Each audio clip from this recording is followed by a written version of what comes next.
me souviens de ce jour-là. C'était un 1er juin. Il devait revenir sur Paris. Ses parents m'ont appelé vers 11h pour me demander le numéro de vol d'Antoine. Parce qu'ils avaient entendu à la radio qu'un vol en provenance de Rio avait disparu des radars.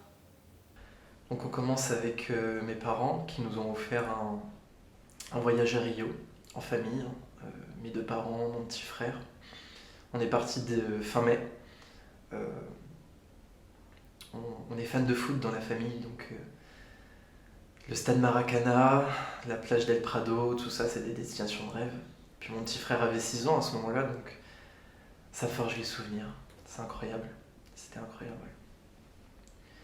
On est rentré le 1er juin et c'était un vol de nuit, un long courrier. On a embarqué à 22h30, on devait arriver à Paris à 6h30 du matin.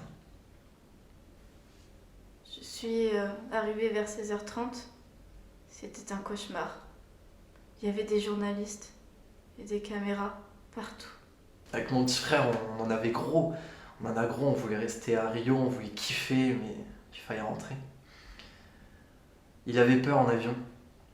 Donc je lui ai passé ma place, j'étais du côté du hublot. Et ça, je regrette. Autour de moi, il y avait plein de familles qui s'enlaçaient, qui étaient en pleurs. Et moi, j'étais toute seule, traumatisée.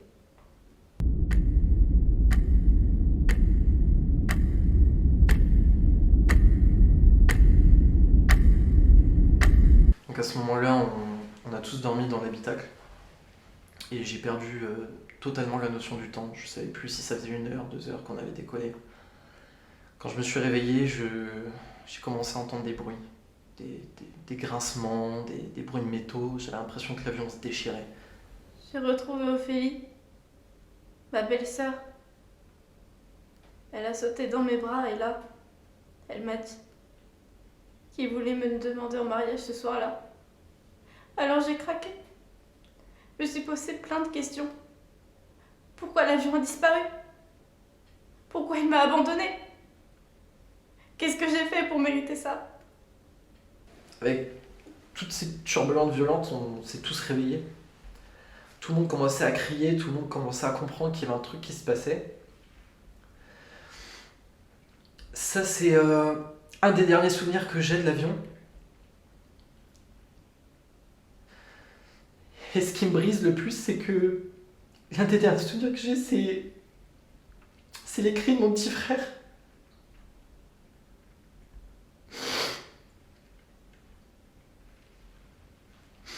C'est une des dernières choses que j'ai de lui. À ce moment-là, je pense que tout le monde s'est réveillé. Les secousses étaient trop violentes. L'une des dernières choses dont je me souviens, c'est les cris de mon petit frère. Pardon. Je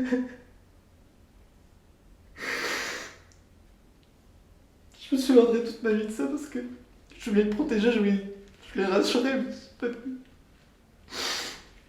Après, c'était le blackout. Je me souviens plus de rien.